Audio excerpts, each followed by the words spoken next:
Hello and welcome to another trigger tutorial. This one is actually going to cover something that isn't a specific system, but is something you might have spotted while using other systems. I've got this setup where I have militia and an acanthos god on both sides. And what happens is that on game start, all of the units will take 50% damage. But no worries. All you have to do is move your acanthos to the shrine and everyone will be healed of your side. So, let's take a look at what's going on here. We've got our trigger loader as per usual. And in there I have created a global and added a unit group to contain all of the units. On the setup, I have added all of the units into it. And I've done some damage to them all, and I've just decided to make the shrine invulnerable so you can't attack it or anything like that. Finally, we've got the shrine healing trigger. So for this trigger, I've got a go for each player with a condition. I check that a unit is by the shrine, and I go through the units. I check it's the player, and I heal 100% and end. So all good, right? Well, let's see what happens if we play it.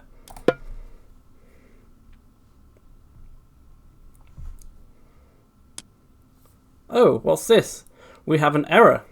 It says that P is not a valid operator. But I didn't see anything wrong with what we did, so what's going on here?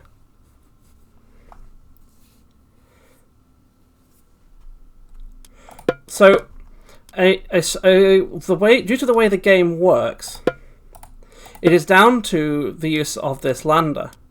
Now, you might have mentioned before that the lambda here with the arrow means that code inside will run at unknown times in the future.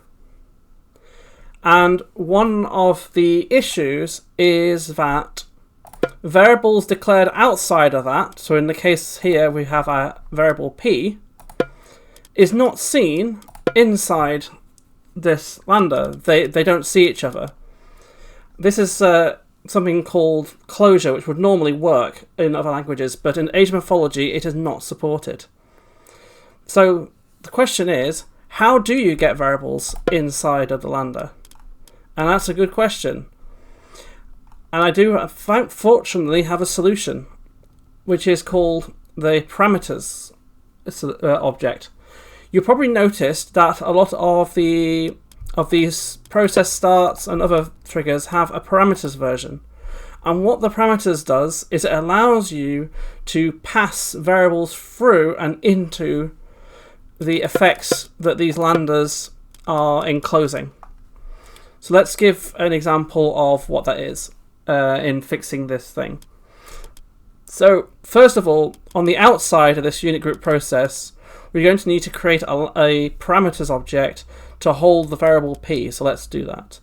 So if we go to here and do parameters, and in here you've got quite a few, but we want the create, and then I've got some options to create with a variable already inside. So instead of just using the create in here, we could actually use the create with int. And we'll just leave it with the default name parameters, and then we're going to create it with an initial integer, and in there we can put our variable of P, and we put that to the top. Next, we need to change this process start to pass through our parameters variable that we have created. So we're going to need to get the parameters version of the unit group. So let's go and find that. Oops, unit group.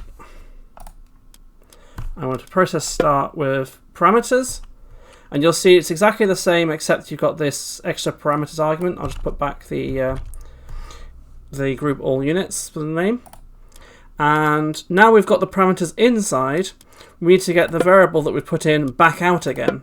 So to do that, we need to insert another trigger and effect and go get parameters, and then you've got a load of different gets we want to do the get int declared, which means it will declare a new variable and set it to the value of the parameter.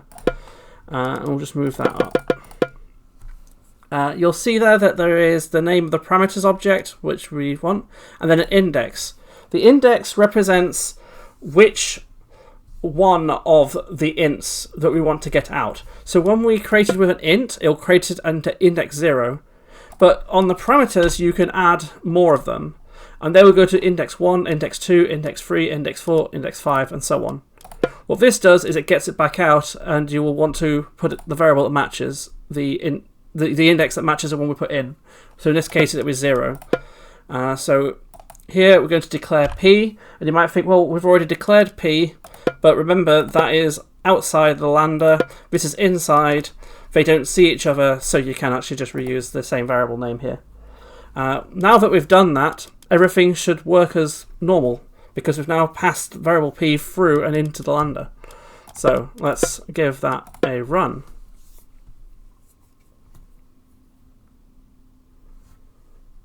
There we go.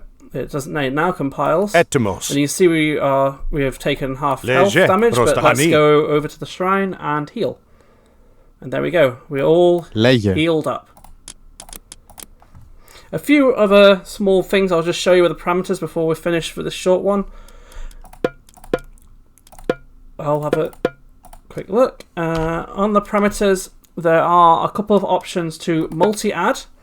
So you've got this option here where you can add non-empty ints, and all that means here is you can put several different integers and it'll add all the ones that are non-empty.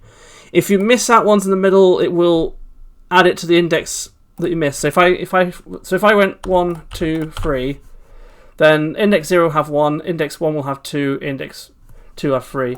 Although if you missed one out and did this, that would actually be the same result, because internally this add just gets skipped. So don't leave gaps generally, just fill them in from top to bottom of what you need. That just gives you a shortcut way of doing it. And I've got a version for floats and ints and strings and vectors. I couldn't get a Boolean version working. If you ever look at the code, you'll see what I've been doing as to why that might be difficult to get working. But that should hopefully be a little bit of a shortcut. And there's another little trick you can do, which I'll quickly show off now. So you can create parameters. Let's just create one quickly, and let's just add some units in. Let's do the version with which we just looked at, the non-empty version. I can't see it now. Oh, there we go. Add non-empty strings, and let's put some unit names down. So let's put Minotaur, Cyclops, Battle Boar. You might think, okay, nothing special here, but one small thing you can do is you can for loop over all of the parameters added of a certain type. So here we've added a load of units into parameters, and then we can for loop over each of those. So let's just call this unit. And then we can do something with it. So let's create them. Unit create. And yeah, we'll do this player 1. And we're going to need the free proto version. Let's just grab that. So that's, that'll do. And it is, our variable is unit. And we'll set it an area. And then we need to end the loop like that. And now it will create one of each of these units that we've created in here. So if you want to do an operation over several units, this gives you a little way of doing it. Let's give that a quick run.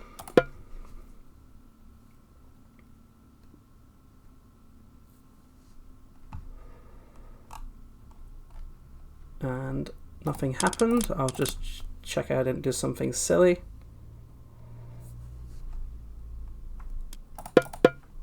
Let's have a quick look. We've got our trigger. We created the parameters. We added the units. We for looped over them. Oh yes, I know what the problem is. It's a string. We have to go out of the quotes in order to use the variable as opposed to just taking the name of the unit. And here we go. We have our 3 units. So if you've got several, as I say, several units, or you want to apply effects but you didn't want to apply it to a certain player, then you could use the int version, and then you could loop over them and only do the ints that are in there, not all of them. If 9 is not enough, you can just add another set of 9 and then put more objects in. So you can effectively create a big list. You could think of parameters almost acting like arrays if you've ever used those. But yeah, thought I'd cover parameters quickly because they're going to be very useful in the next tutorial and also in some of the existing ones you have done. So see you next time. Bye!